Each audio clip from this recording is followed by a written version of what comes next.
Hi, this is Myrna from A Quilter's Choice APQS West, located here in Colorado. I want to talk a little bit about choosing threads and batting for your project. A lot of the fabrics are very bright and colorful with many colors going on, and then you have your solids. You could also have more subdued color depending on what your choice of fabric is. So when I'm looking at thread for a quilt, is it the pattern that we want to see of the quilt, or is it the pattern that we're putting on it and seeing the thread? So looking at these very neutral colors ranging from a maroon and down through cream and white. So if I put a thread on the dark colors that's light, it's going to blend with everything. So here I've got several selections, from light tan to a pearl, which really looks good on all four fabrics. Let's pull in a cream. When you put cream, you would think, yes, it goes on everything, and it really doesn't.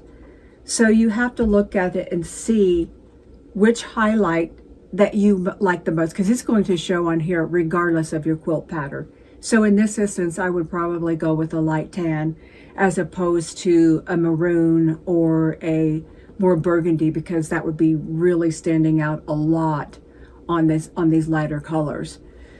So that would be my choice.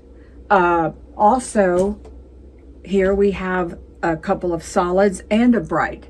So when you're looking at something like this, these are very dominant in the quilt, where you've got the more mottled, which is a gorgeous fabric, and it's got all these colors in it. But what do you want to highlight?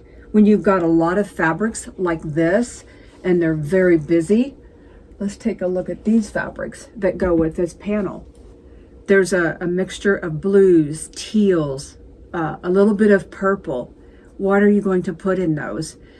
In the scheme of things, it's not about the thread, because the thread isn't going to show. The quilt pattern isn't going to show because the pattern in the fabric is so busy. I know when I quilted this panel, I used robin egg. It was beautiful on everything. It just blended in no matter what color you put it on. So it was a good choice, as opposed to putting a purple, which there's purple in the panel, as you can see. Some places it would look great, but if you go into these lighter colors, it's not going to look great. And when I'm previewing thread, I'll take my thread spool and I'll puddle it on the fabric. I don't want to just lay a straight line of thread there, because it's not going to show you an overall what it's going to look like. Unwind your thread and just lay it out on the fabric to see how it looks. So on those colors, when you've got these bright colors and so many colors going on, just like back to this panel, it's very bright. It's got the purples, the reds, the pinks. It's not really red, it's pinks and orange. I pulled out marmalade, and I pulled out papaya. They're very different, even though some people would say orange, but it worked really well in this bright fabric, and I really liked it. Get that out of there. I really like it in the purple, or I call this eggplant, but it looks good in there as well. What's your dominant color in your quilt?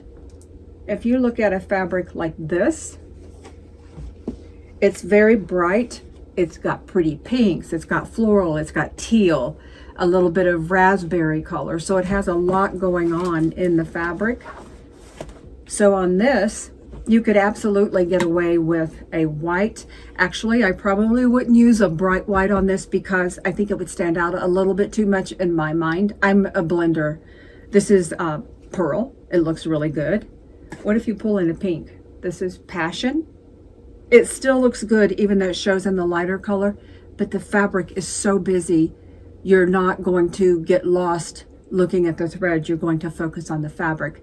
Unless you put a really dense quilt pattern on it, which to me would totally distract from this pretty pattern on the fabric, and probably the pattern of the quilt. So think about that. You could go with a green. Speaking of green, lime green is a chameleon. As you can see, I have a lot of thread choices back here, and I have several lime greens. You would be shocked at what a lime green will go on. You know, you look at it and say, oh no, that won't work. Spool it out there and look. Even on this is called chartreuse. It actually really works on this quilt. It works on a lot of things. Would I put it on this panel? Well, I don't know, I might, depending on what the client wants. Again, I could put a teal or a light turquoise, aqua. So look at your quilt, look at your quilt pattern. What is the highlight of the quilt? If it's your quilt, of course, that's your decision. If it's your customer's quilt, what do they want? What do they want to see? And honestly, a lot of times they don't know. They don't know what they want to see. They might think they want to see a lot of thread. In reality, they really don't. On this fabric, once again, pulling this violet looks great on this. Looks great on here. But if you come down here to the other end of this panel where the colors are brighter, do you like it in there? So talk to your client, discuss that with them, what they want, or you know what you want. It's all personal preference. So let's talk a little bit about batting. There's a lot of batting choices out. There's a lot of batting manufacturers. I use Quilter's Dream. That just happens to be my preference. So you have batting. Read the labels. They all have a density at which they should be quilted. Some is down to 4 inches, some is up to 10 inches. So read your packaging and see what's required for that type of batting. This, I believe, is Quilter's Dream 80/20. It comes in white, it comes in natural. It's a very soft hand, and I will talk about Quilter's Dream because that's what I carry. It does not have, Quilter's Dream doesn't have a scrim on it. What is scrim? It's like a glue over one side of your fabric, which is what bonds all the fabrics together, all the fibers together on your batting. So again, look at that. The scrim, in my opinion, goes down. I don't use a batting with scrim, but many people do. So again, they come in neutrals or natural colors. They come in white. 80/20 is 80/20, depending on the manufacturer, what that 80/20 might be like. This one is nice and soft. It honestly feels like cotton. There's other 80/20s out there that have more of a, not really puffy, but more of a loft than the Quilter's Dream does. Here we have a piece of cotton. This is white. It's been bleached. I have it in 2 different weights. It comes in several different weights. Again, with other manufacturers, it may come in only 1 weight, or it may come in many. The cotton, I like to use cotton on baby quilts. And I like, another thing to check with I like a heavy quilt. And so check with your client, do they like a heavy quilt? If so, you can double layers of batting. You can, depending on the batting, you might want to put 3 layers. You could put 2 different battings. The weight of the quilt, if it's very large and very heavily pieced, like small piecing, it's going to be heavy. So you might want to go with a lighter batting.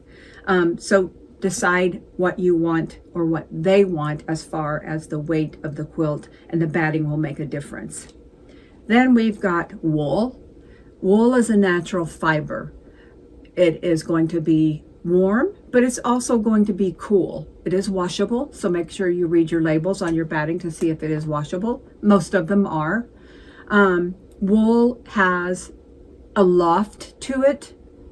It's not super thick, but it does have a loft, and it quilts. It just absolutely quilts beautifully.